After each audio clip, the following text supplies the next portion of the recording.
Croeso i wers adolygu ar Tom gan Cynan Llwyd. A gwers adolygu yw hon yn bennaf yn seiliedig ar yr arholiad gyda chydig o dechnegau arholiad sydd angen i chi defnyddio mwyn llwyddo yn yr arholiad. Newn ni gychwyn felly gyda'r fanyleb, a mae'r fanyleb yn amlwg yn sôn am uned 1, sef yr arholiad sy'n 9.5 sy'n cyfri am 30% o'r gymwyster unigol a 50% os chi'n neud y dwy radd. Nawr, pwrpas yr uned hon yw gwerthfawrogi cynnwys, themau, plot, datblygiad cymeriad, pwynt bwled 2, arddull, 3, cyflwyno ymateb personol a chreadigol, a 4, ysgrifennu'n glir ac yn ddealladwy. Nawr, yn ystod y wers, byddwn ni'n mynd drwyddo'r 4 pwynt bwled na ychydig yn fanylach mwyn rhoi mwy o wybodaeth i chi. A dyma'r fanyleb wedyn mewn mwy o fanylder. Os edrychwch chi ar y tabl ar y dde, mae'n sôn fanna ynglyn â cynnwys themau plot a datblygu'r cymeriad ar y top, a wedyn ni arddull a wedyn i'r ymateb personol a pwyntiau bwled manylach yn fanna. Ni'n mynd i gychwyn felly gyda chynnwys. Nawr, mae cynnwys y nofel, mae rhaid i chi wybod hi. Mae rhaid i chi wybod y nofel yn arbennig o dda. Gwybod y digwyddiadau yn fanwl, bod chi'n ailadrodd mewn ffordd cynnwys y nofel yn eich geiriau eich hunain. Yn y blwch ar y chwith, mae yn deud dylai dysgwyr allu adalu ffeithiau manwl am ddigwyddiadau a chymeriadau nofel wrth iddynt ymateb i wahanol sefyllfaoedd. Byddwn ni yn deud mae rhaid chi ddarllen y nofel sawl gwaith i gyrraedd y safon yna. Nawr, chi'n mynd i gael llawer o gwestiynau am gynnwys, a gallan nhw amrywio o ran pa fath o gwestiynau ydyn nhw. Nawr, yn y blwch gwyrdd, dwi yn rhoi 5 math o enghraifft, mae'n siŵr bod yna fwy o enghreifftiau i gael. Felly, gallech chi gael cwestiynau un ateb, cwestiynau lle mae angen ateb o baragraff byr, cwestiynau aml ddewis, multiple choice, cwestiynau o bosib lle ddisgwylir i chi gysylltu pethau gyda'i gilydd, neu gwestiwn wedyn lle chi'n rhoi digwyddiadau mewn trefn. Nawr, triwch gael darn o bapur o'ch blaen chi nawr a beiro cyn i ni symud ymlaen, fel bod chi yn gallu nodi lawr ambell i ateb ac ambell i beth pan ni'n cyrraedd ambell sleids.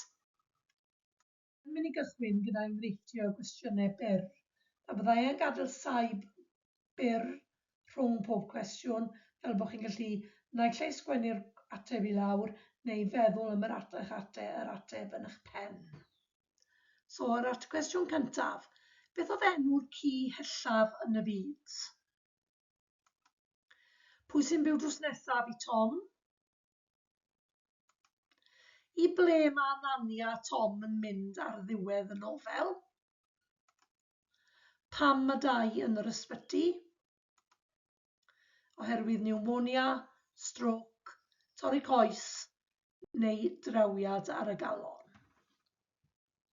Chydig o eiliadau i chi gael nodi'r atebion. A dyma nhw. So'r ci hellaf yn y byd oedd Archie. Pwy sy'n byw drws nesaf i Tom? A Nani a'r cans. Ble maen nhw'n mynd ar ddiwedd y nofel? At yr heddlu. A pam mae 2 yn yr ysbyty? Oherwydd bod e wedi cael trawiad ar y galon. Newn ni barhau nawr felly gyda'r cwestiynau byr. Felly, cwestiwn fan hyn nawr, rhowch y digwyddiadau hyn mewn trefn o ran pryd maent yn digwydd yn y nofel. So mae 4 digwyddiad i chi. Tom yn mynd â pecyn y Marine Terrace, Dorian Green yn cael ei lofruddio, ymweld â 2 yn yr ysbyty, mynd i guddio yn y parc mwyn peidio cael ei holi, Tom ag Anania felly. So beth sy'n digwydd gyntaf, beth sy'n ail, beth sy'n drydydd a beth sy'n bedwerydd?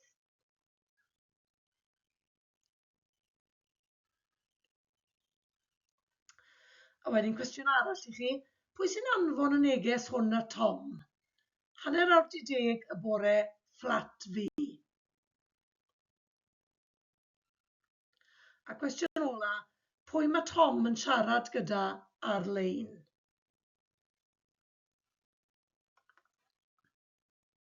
Ni felly yn sydyn at yr atebion, y digwyddiadau mewn trefn, Dorian Green yn cael ei lofruddio yn gysyn gyntaf. Wedyn ni, mae Tom ag Anania yn mynd i guddio yn y parc mwyn peidio cael ei dal. Wedyn mae Tom yn mynd â pecyn i Marine Terrace, ac yn olaf mae fe'n ymweld â dau yn yr ysbyty. Pwy sy'n anfon y neges hwn at Tom? Kev. Ac wedyn, pwy mae Tom yn siarad gyda ar-lein? KPD. Dyna chi felly ychydig o gwestiynau byr. Bydd na lawer mwy swn i'n tybio ar eich papur arholiad chi. Symudwn ni nawr i wneud rhyw funud neu ddwy ar themau. A be fi eisiau chi wneud gyntaf ydy nodi pa themau i chi'n gwybod amdanynt sydd yn y nofel. Meddyliwch amdanyn nhw a sgwennwch nhw lawr. Rhoi rhyw funud i chi.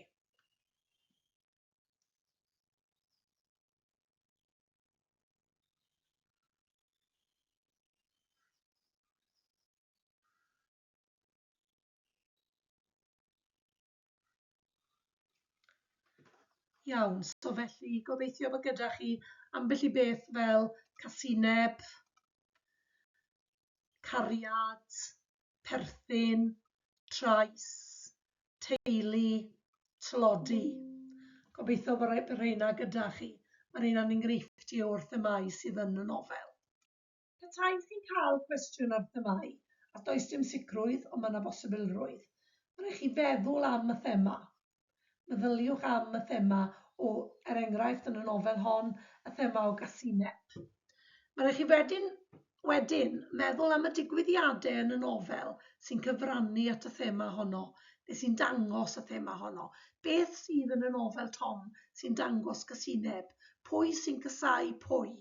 Nawr chi mae gyda chi enghraifft gasineb sydd gan Kev Bazadez at wahanol bobl yn y nofel. Maen nhw i ddechrau yn casau ac yn hiliol Teg a Salania. Maen nhw hefyd yn ydyn nhw'n casau Tom, ond maen nhw'n greulon i Tom. Wedyn ni, maen nhw yn greulon eto i'r un fath i dau, ac wedyn ni mae'r llofruddiaeth Dorian Green gyda chi hefyd. Nawr, a'i casineb yw e, yn sicr mae e'n wrthdaro, a mae o hefyd, dyn nhw ddim yn hoffi y bobl hyn nag nhw. So mae sawl digwyddiad ych chi yn y nofel sydd yn gallu cyfrannu at y thema hwnna. Mae angen chi wybod y digwyddiadau hyn am fanwl, a wedyn bod chi'n gallu sgwennu beth sy'n digwydd a sut mae reina'n dangos, neu'n gallu dangos y thema hynna. A mae rhaid cofio yn amlwg cadw at y cwestiwn bob tro. Na ddangos nawr i chi enghraifft o gynllun marcio sydd yn gallu mynd gyda themau, iaith a chynnwys yn cael ei marcio. I gyrraedd y band ucha, chi gorfod ehongli a dadansoddi yn dreiddgar, cyfeirio'n fwriadol at y testun i gefnogi'ch sylwadau chi, a dealltwriaeth lawn. Felly mae hwnna'n golygu bod chi ddeall y thema yn llawn. Un fath pan ddawi at gymeriad. I gyrraedd yr ail band wedyn ni, dadansoddi yn dda. Ac wedyn ni, i'r tri band arall, sef boddhaol, arwynebol ac ychydig bach o ymateb. Nawr oedd hwnna'n ymdriniaeth fer iawn ar themau. Ni'n symud nawr ymlaen at gymeriadau. Y peth cyntaf dwi eisiau chi wneud nawr yw nodi lawr pwy yw'r cymeriadau sy'n y nofel. A mae gennych chi dipyn o gymeriadau yn y nofel hon. Felly triwch gofio nhw nawr a sgwennu henwau nhw i lawr. Rhoi ryw funud i chi.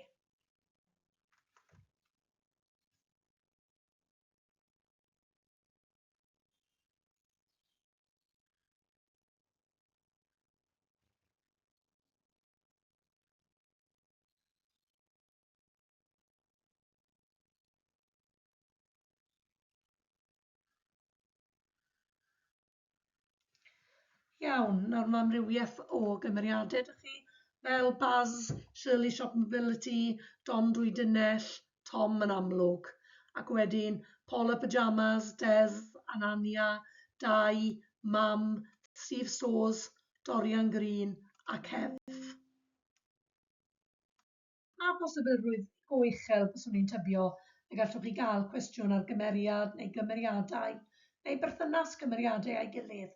Felly, os felly, mae angen chi baratoi nodiadau manwl yn bob cymeriad, bosib tudalen i bob cymeriad.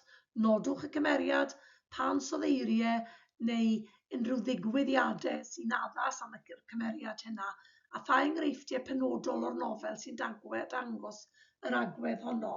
Nawr, wnaethon ni sôn ychydig am rein gyda thema. Nawr, mae Cef a Basades yn greulon iawn. Ydyn nhw, mae dyn ni sawl enghraifft yn y nofel o lle maen nhw'n greulon i dair enghraifft wrth ymosod arno fe. Y ffordd maen nhw gyda Tom wrth i ddilyn y getre o'r ysgol. Maen nhw'n bobl hiliol, y ffordd maen nhw wedi ymateb i Anania. Maen nhw'n dreisgar, y ffordd maen nhw gyda Dorian Green. A mae enghreifftiau di-ryd ych chi drwy gydol y nofel.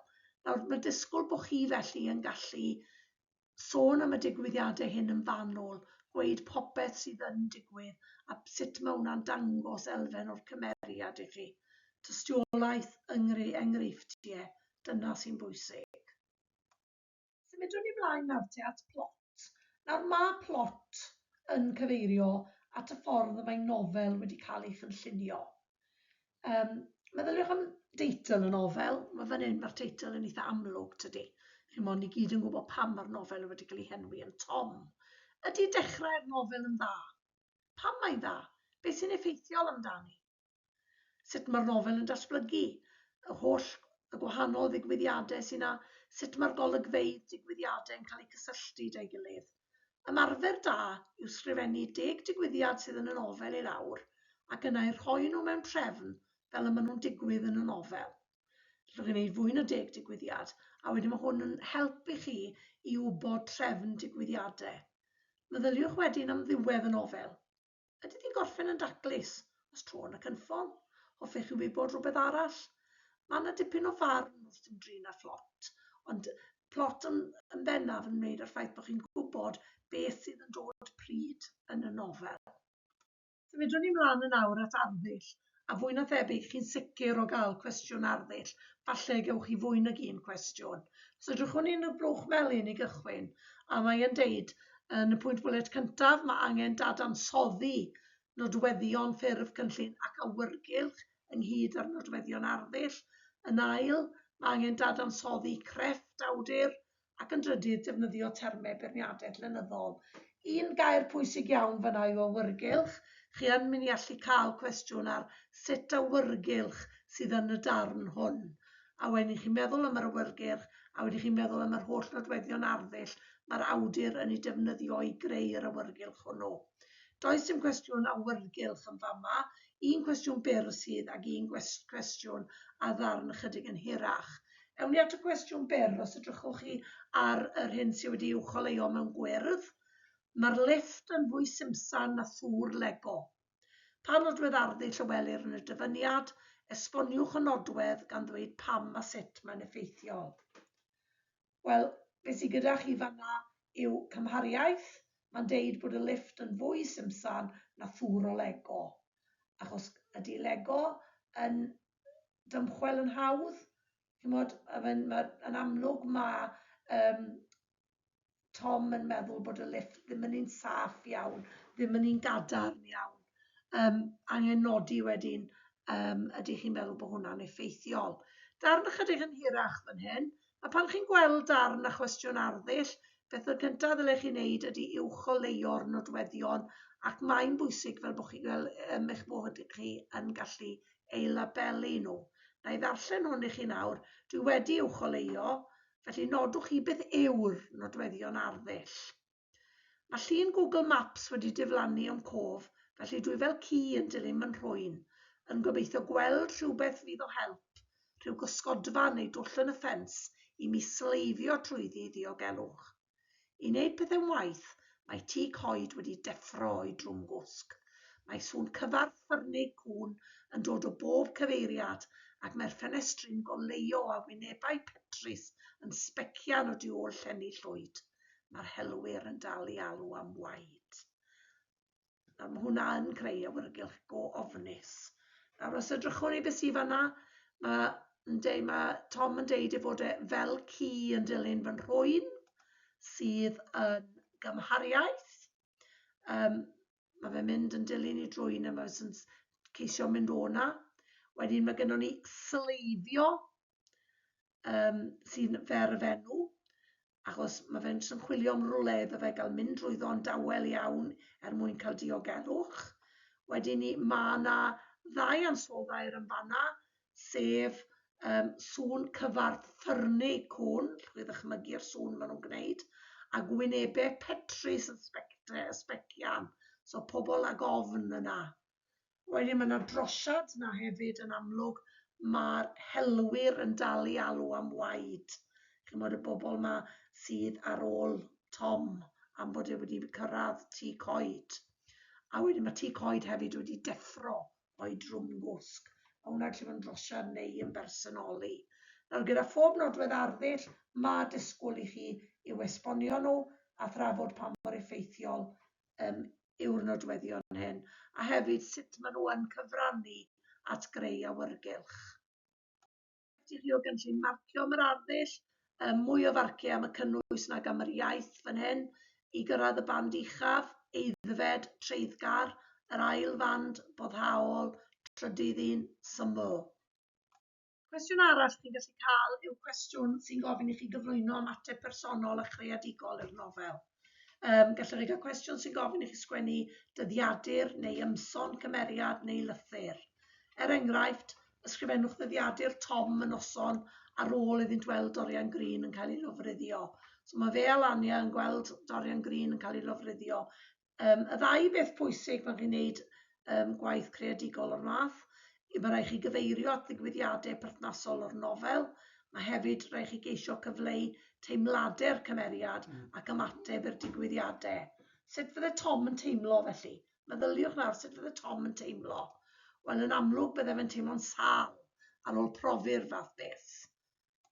Bydde fe'n ofnus, achos oedd y digwyddiad yn un mor dreisgar, mae'n ofnus o beth allai ddigwydd yn y gymuned, a byddai'n poeni ynglyn â be i neu nesaf, a ddyle fe fynd i weid o'r heddlu, neu a fydd bobl yn dial arno fe. Llwyd greu teimladau Tom yn eitha effeithiol yn y cwestiwn hwn. A'r gwaith personol hwn yn cael ei farcio yn debyg iawn i arall wedi dangos i chi treiddgar yn y band ucha a dealltwriaeth lawn, wedyn ni'n mynd yn dda, a wedyn rhywbeth tebyg yn y trydydd un. Cynllun marcio'n parhau wedyn. Fel dwi wedi nodi fwy nag unwaith, mae safon ysgrifennu yn cael ei farcio drwy gydol y papur, ond weithiau gallech chi gael cwestiwn penodol sy'n mwy o ffocws ar iaith, enghraifft cwestiwn mynegu barn. Yn y papur enghreifftiol chi wedi cael, y cwestiwn oedd, yn eich barn chi, a ddylai fod Tom wedi derbyn y pecyn gan Cef? Rhowch resymau i gefnogi eich ymateb. Nawr, eich barn bersonol chi di hwn, gan roi resymau. A 5-6 marc chi'n ymateb yn synhwyrol, gyda resymau pendant, i gael y marciau canol, ymateb trefnus, ond heb lwyddo mynegu resymau'n ddigon eglur, ac wedyn ymatebion prin i gael y marciau isaf. Cofiwch drwy'r papur i geisio ateb mor gywir o ran eich iaith chi ac chi'n gallu. Dyna ni felly, ni wedi mynd drwyddo'r pwynt pŵer yn eitha sydyn, gobeithio bod ychydig o tips fyna i chi mewn ffordd ynglyn â thechneg arholiad. Felly, pob lwc i chi yn yr arholiad, beth am roi cynnig yn awr ar y cwis.